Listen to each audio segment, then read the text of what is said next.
Hello বন্ধুরা, আপনারা কম বেশি সবাই জানেন বিগত 15 দিন ধরে আমি একটানা বিছানাগত স্যালাইন দিলাম, তারপরেও শরীরটা কিছুতেই সুস্থ হচ্ছে না। আসলে অসুস্থ মানুষের জন্য কিন্তু সেবাটা অনেক বেশি দরকার। সেবা হইলে অর্ধেক রোগ ভালো হয়ে যায়। পরে আমি আমার বরকে বললাম যে এভাবে আর আমাকে রেখো না, আমি আর পারছি না, আমাকে আমার বাবার বাড়িতে রেখে আসো অথবা বাড়ি থেকে কাউকে আসতে বলি। বাড়ি থেকে আসার মতো কেউ নাই, সবাই অসুস্থ, আমার মতোই জ্বরে পড়ে আছে তারাও। তাই বাধ্য হয়ে আমার বরই আমাকে বাড়িতে রাখতে যাচ্ছে।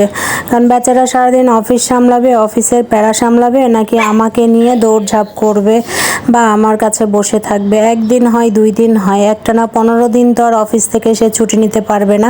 প্রাইভেট কোম্পানির জব বলে কথা। আর কমপ্লায়েন্স ডিপার্টমেন্ট মানেই হচ্ছে যে যত রাজ্যের প্যারা সব কমপ্লায়েন্স ম্যানেজারকে ভোগ করতে হয়। সবাই শুয়ে বসে চলবে, আর কমপ্লায়েন্স ম্যানেজারের যত কাজ, অর্থাৎ ঢেকি যত কাজ করে সেই ঢেকিকে দিয়েই সবাই কাজ করে। তো আমার বরের দশা হচ্ছে তাই, অনেক বেশি পণ্ডশ্রম তাকে করতে হয়, যার জন্য কিন্তু অনেক বেশি প্যারাই থাকে।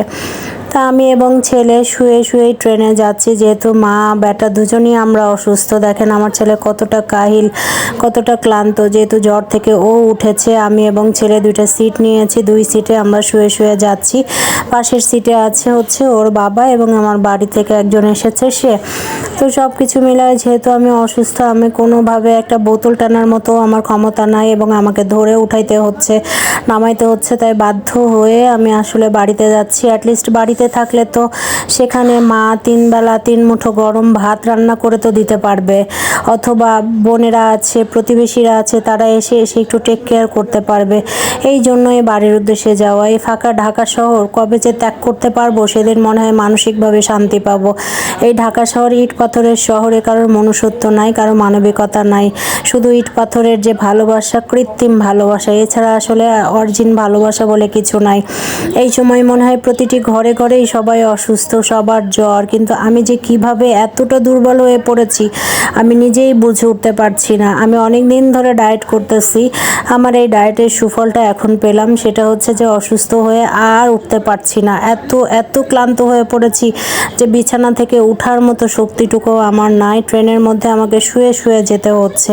মানে কতটা অসহায় লাগছে সে কেবল একমাত্র আমি বুঝতেছি, যে অসুস্থ অবস্থায় কতটা খারাপ লাগছে, কতটা অসহায় লাগছে নিজেকে, যে বাধ্য হয়ে আমার বাবার বাড়িতে চলে যেতে হচ্ছে রেস্টের জন্য, যে সুস্থ হয়ে তারপরে আমি ঢাকায় ফিরে যাব।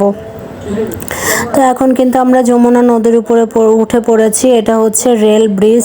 আশেপাশের দৃশ্য অন্য সময় সুস্থ থাকলে আমি দৃশ্যগুলো দেখতে দেখতে যেতাম, কিন্তু এখন কিছুতেই ভাল লাগছে না। আমার ছেলে যেহেতু আমার কোলের উপরে শুয়ে আছে, জানালার কাছেও বসেছে, তাই ও পাশের ভিউটা একটু দেখতেছে, কখনো চোখ বন্ধ করতেছে। এমনিতেই এসির মধ্যে প্রচুর ঠান্ডা লাগে, তারপরে দুজনেরই শরীরে জ্বর, উইকনেস আছে, যার জন্য কিন্তু আমরা কোনোভাবেই কোনো জার্নি এনজয় করতে পারছি না। আমি শুধু আল্লাহ আল্লাহ করছি যে আল্লাহ আমি কখন বাড়িতে পৌঁছাইতে পারবো, আমি আমার বাড়িতে গিয়ে একটু শান্তিতে থাকতে পারবো। এই রাস্তার মধ্যে সারাটা রাস্তা 4 ঘন্টা আমি শুধু এই টেনশনটাই করেছি যে আমার আর ভাল লাগছে না। পরে আমার বাবা মা সবাই, মা যেহেতু অনেক বেশি অসুস্থ, তারপরেও আমাকে দেখে অলরেডি কিন্তু বাড়ির মধ্যে পৌঁছে গেছি আমরা, এবং বাড়ির কাছাকাছি চলেও এসেছি বা বাড়ির মধ্যে পৌঁছে গেছি। তো সব কিছু মিলায়ে আপনারা আমাদের জন্য দোয়া করবেন, এবং পরবর্তী ব্লগ দেখা পর্যন্ত আপনারা সবাই সুস্থ থাকবেন, ভালো থাকবেন।